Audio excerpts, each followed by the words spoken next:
তোমাকে আমার জীবনে আনাটা আমার সব থেকে বড় ভুল। হোয়াট? জয়বুরি, এখন আমি তো তোমাকে ভালোবেসে গেছি, তাই না? হঠাৎ করে ভালোবেসে ফেলছি তাড়াহুড়ায়। আমার মনে হয় এটা একটা ভুল ছিল। আমার একটু সময় নিয়ে আর একটু বুঝে তারপর তোমাকে ভালোবাসা উচিত ছিল। কারণ ভালোবাসার শেষ পরিণতি যে বিয়ে, এটা তো আমি এভাবে ভাবিনি। এখন যখন এটা ভাবছি আর বারবার মাথায় বিয়ের কথাটা ঘুরছে, তখন আমি প্রেশার খেয়ে যাচ্ছি, আমি নিতে পারছি না। তোমার এসবে যে বিয়ে নিয়ে যেই ওপিনিয়ন আছে, এটা আই ডোন্ট নো আমার এটা নিয়ে কি চিন্তা করা উচিত। কিন্তু তুমি যদি এভাবে একটা জায়গায় স্টাক হয়ে থাকো তাহলে গ্রোথ কিভাবে হবে বলো? বিয়ে নিয়ে এটা আমার ওপিনিয়ন না, এটা আমার এক্সপিরিয়েন্স। ছোটবেলায় নিজের চোখে দেখছি বাবা মা ডিভোর্স হতো। আমার মা প্রত্যেকদিন তার রুমে চিৎকার করে কাঁদতো, আর আমি আমার রুমে জোরে সাউন্ড দিয়ে রাখতাম যেন ওই সাউন্ডটা আমার কান পর্যন্ত আসে। তারপর আমার কানে সেই কান্নার শব্দ আসতো, পরে বালিশ দিয়ে চাপা দিয়ে ঘুমায় যেতাম। তো আমার কাছে বিয়েটা নর্মাল না। কি বলবি বল। না মানে ভাবতেছি, বুঝছো, আমি যদি কখনো কাজ না করি, নানা যে পরিমাণে টাকা রেখে গেছে, কতদিন চলতে পারবো বলো তো? এইভাবে টাকা করতে কিছু নেই। বলতেছি না যে আমি কাজ করবো না, অবশ্যই কাজ করবো। মানুষ তো আসলে কিছু রেখে যেতে পারে না কাজ ছাড়া, তাই না? General knowledge. তোর এখন কত টাকা লাগবে সেটা বল। এটা কেমন কথা? এই বয়সে আমি তোমার কাছে টাকা নিবো? তোমার কি মনে হয় আমি সবসময় তোমার কাছে টাকা এক্সপেক্ট করি? 300 টাকা দিও। ভাবছিলাম যে শুক্রবার নিবো, শুক্রবার দিন শুক্রবারটা দিও, আজকে 300 হলে চলবে, সমস্যা নেই। তোর সব কিছুতেই চালাকি, তাই না? তুমি কি শুভ বলছো? ওকে, আমি নিলাম মামা। আসসালামু আলাইকুম মামা। গার্লফ্রেন্ডে মামা ফোন দিচ্ছে, কথা বলিস না। শুভ, তোমার সঙ্গে আমি একটু কথা বলতে চাই। মানে একটু আমাদের মধ্যে দেখা হলো, একটু কথাবার্তা বললাম। নীলা বলছিল তুমি নাকি আশেপাশের এলাকাতেই থাকো। তা কালকে ধরো ওই বিকেলে বা সন্ধ্যার দিকে 7 নম্বর সেক্টরের কোনো রেস্টুরেন্টে কি আমাদের মধ্যে দেখা হতে পারে? জি মামা, অবশ্যই পারবো, কেন পারবো না?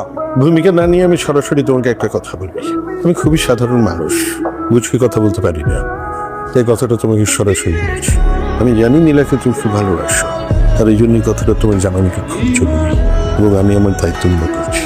আমাদের নীলা একটা কঠিন অসুখে ভুগছে। রোগটার নাম ইডিওপ্যাথিক হাইপারটেনশন। এই রোগে যে মানুষটা ভুগে, বাইরে থেকে তাকে দেখে বোঝার কোনো উপায় নেই। মাঝে মধ্যে শ্বাসকষ্ট হয়। আমি জানি তোমার খুব কষ্ট হচ্ছে, কিন্তু কথাটা তোমাকে না জানিয়ে হবে। দয়া করে এই রোগের বিষয়ে কিছু বলো। ইদানিং তোমার কি হয়েছে শুভ বলো তো? তুমি কেমন জানি অন্য মনস্ক হয়ে থাকো, কথা বললে শোনো না, টাকায় থাকলে দেখো না, হয়েছেটা কি বলবা? কিছু না, কি হবে? ইদানিং কোনো কবিতাও লিখো না, সারাদিন কি জানি ভাবতে থাকো। এত কিসের ভাবনা আমি বুঝতেছি না তো। নিজের সাথে তো জলযন্ত্র একটা কবিতা নিয়ে ঘুরি। কবিতা লিখে আর কি হবে বলো? তুমি থাকতে যদি কবিতা লিখি তোমাকে ছোট করা হবে। এসব বাদ দাও, বলো কি হয়েছে। কিছু হয়নি। ফাইন, মনে রেখো আমি আজকে জিজ্ঞেস করলাম বললা না, নেক্সট টাইম যেন মনে থাকে। আমাকে জিজ্ঞেস করলে আমিও বলবো না। প্রত্যেকটি ক্রিয়ার সমান ও বিপরীত হয়েছে, প্রতিক্রিয়া। আর বলতে হবে না। আচ্ছা তুই কি আর বিয়ের সাথে করবি না? সবসময় আমার শরীরটা ভালো থাকে না, সেটা তো তুই নিজেই দেখিস। সারাদিন কোথায় কোথায় ঘুরে বেড়াস, চাকরি বাকরিও করলি না, কোথাও সেটেল হলি না। তোর নানা যা দিয়ে গেছে সবই তো আমি তোকে দিয়ে দিছি, সেসব নিয়েও তো কিছু শুরু করতে পারিস। এভাবে জীবনটা শেষ করে দিস না। কখনোই আমি বিয়ে করতে চাইনি, আর এখন যদি চাইও তারপর আমার বিয়ে হবে না। আর কি বলি, শুনতেই তো পাই না কিছু। কিছু না। আচ্ছা ওই মেয়েটাকেও তো কোনোদিন নিয়ে আসলি না বাসায়, একদিনকে খালি ছবি দেখালি। একদিন তো বাড়িতে আনতে পারিস, মেয়েটাকে দেখলেও তো ভালো লাগে। বিয়েটা করে এখন আমাকে একটু শান্তি দে। তুমি এখানে কি করতেছো? তোমাকে নিতে আসলাম। আমাকে নিতে আসছো? কোনোদিন তো আমি তোমাকে ফোন দিয়ে আনাইতে পারলাম না। তোমার ইদার ঘুম ভাঙে না, তুমি টায়ার্ড থাকো, না হলে তুমি আড্ডা দাও, না হলে তুমি আজকে নিজে নিজে চলে আসছো। আজকে না, এখন থেকে। ভাবলাম যে এখন থেকে তোমাকে আমি নিতে আসবো সময়, কি বলো? আমি অনেক টায়ার্ড, মাথা তো কেমন ঝিমঝিম করতেছে। ফাংশন চরম ইসে করে দেই। হ্যালো। এই ঠিক আছে, তুমি কিছু নি তো? হ্যাঁ আমি তো ঠিক আছে, তুমি কি করো? নিশ্চয়ই ঘুম থেকে উঠছো না, স্বপ্ন দেখছো কোনো? কি দেখছো বলতো, ভয়াবহ কিছু? না তেমন কিছু না। তুমি তো আর ছোট বাচ্চা না যে কার্টুন দেখে ভয় পেয়ে আমাকে ফোন দিবা। বলো কি দেখছো? না আমি দেখলাম তুমি অসুস্থ হয়ে পড়ছো হঠাৎ করে। আমার অসুস্থতা নিয়ে তোমার যত টেনশন, সেই টেনশন যদি তোমার নিজের ক্যারিয়ার নিয়ে থাকতো তাহলে এতদিনে সেটেল হয়ে যেত। তার বিষয় নিয়ে এত টেনশন করতে হবে না, কিছুদিনের ভিতরে কিছু নিশ্চিত হয়ে যাবে, বুঝছো? তোর কোনো পরিচিত ডক্টর আছে? আমি কেউ ছুরির কাছে কেন, কি সমস্যা বলে যাবে? আছে গোপন সমস্যা নাকি দোস্ত? ইসলামি করি সবসময় সবসময় ফান ভালো লাগে না। ফান করে দেখি না, তোর কোনো প্রমোশনই হয় না। সরি দোস্ত, আমি আসলে মজা করতেছি। আচ্ছা তোমার সুন্দর আপুটা কোথায়? সে রাগ করে শুয়ে আছে। একটু দেওয়া যাবে? না কেন? সে আপনার সাথে কথা বলতে চায় না। আমার অপরাধটা কি? সবসময় ছেলেদের অপরাধ থাকে না, কিন্তু একটু মানিয়ে নিতে হয়, মেয়েরা এমনই। এত কিছু বলছো? হ্যাঁ, আমি সবকিছুই বুঝি। আপনার আর আপুর সম্পর্কের বিষয়েও আমি জানি। কি সম্পর্ক বলো তো? না, এখন বলা যাবে না। সুন্দর আপুটা আমার দিকে রাগ করে তাকাচ্ছে। অন্য এক সময় আপনাকে কল দিব। নীলা, একটা কথা বলতে ইচ্ছা করতেছে কিন্তু লজ্জা পাচ্ছি। লজ্জা পাচ্ছ? বাবারে বাবা, এদিন আমার দেখতে হলো লজ্জা বলে পাচ্ছ। তারপরে বলতে চাই, বলবো? বলো।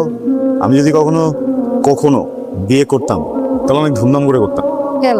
কারণ আমার কাছে মনে হয় বিয়ে একটা ফেস্টিভ্যাল, উৎসব, এটাকে এভাবে পালন করা উচিত। আমার মতামত একটু ভিন্ন। আমার মনে হয় বিয়ে হওয়া উচিত একদম গোপনে, একদম সাধারণ ভাবে। তারপর 1 বছর পর একটা অনুষ্ঠান হওয়া উচিত। এই যে দেখো, দুইটা মানুষ একসাথে একটা করে বছর পার করে দিচ্ছে, আই থিঙ্ক ওইটা সেলিব্রেট করা উচিত, তাই না? দেখো এখন তুমি করলে কোনটা করতা? আপাতত কোনোটাই না। এই যে শুভ ভাই অফিসে হঠাৎ করে চলে আসে, অনেকে এটা পছন্দ করে না। কালকেও দেখলাম বসের কাছে সবাই মিলে বিচার দিচ্ছে, আর আমি এইসবের মধ্যে নাই। আমি সবসময় আপনার পক্ষে লোক।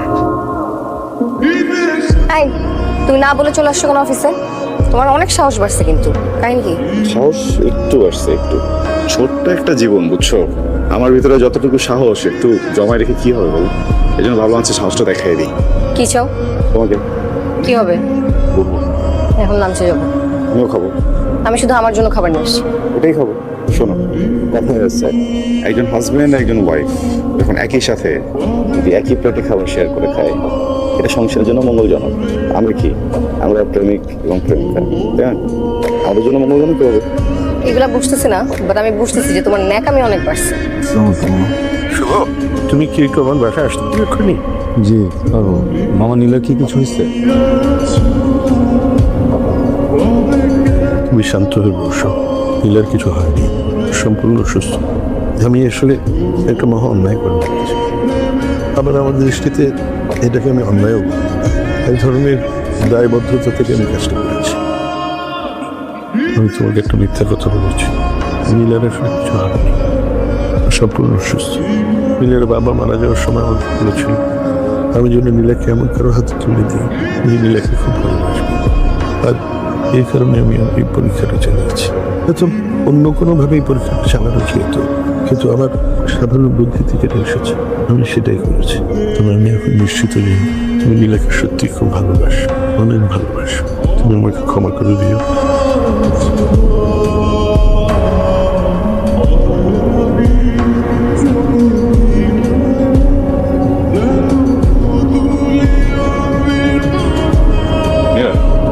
তোমার সাথে একটু ইম্পর্টেন্ট কথা আছে, বাড়ি আসবা?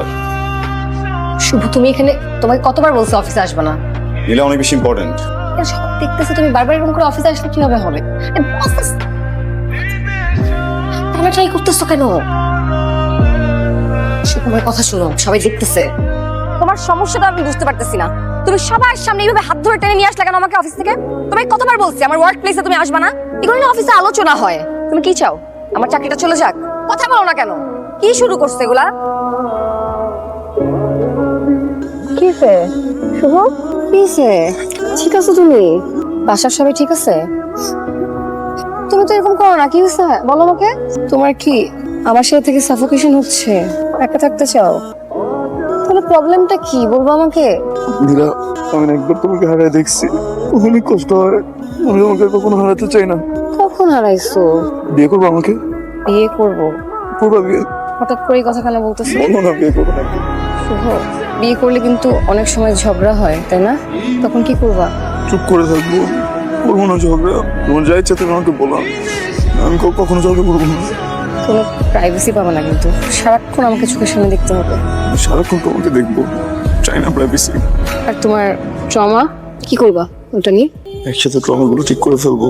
যে আমার যদি কোনোদিন তোমাকে ছাড়া থাকতে হয়, ওই ট্রমা তো আমি কখনো ঠিক করতে পারবো না। তুমি আমার সাথে থেকো সবসময়। কখনো যদি ভয় পেয়ে যাই, আমার ট্রমার জন্য খুব কষ্ট হয়, যে আমার হাতটা ধরে থেকো। কিন্তু নিলে এই ট্রমার কারণে যদি তুমি আমার লাইফ থেকে সরে যাও, আমি আর অনেক বেশি কষ্ট পাবো, ওটা নিতে পারবো না।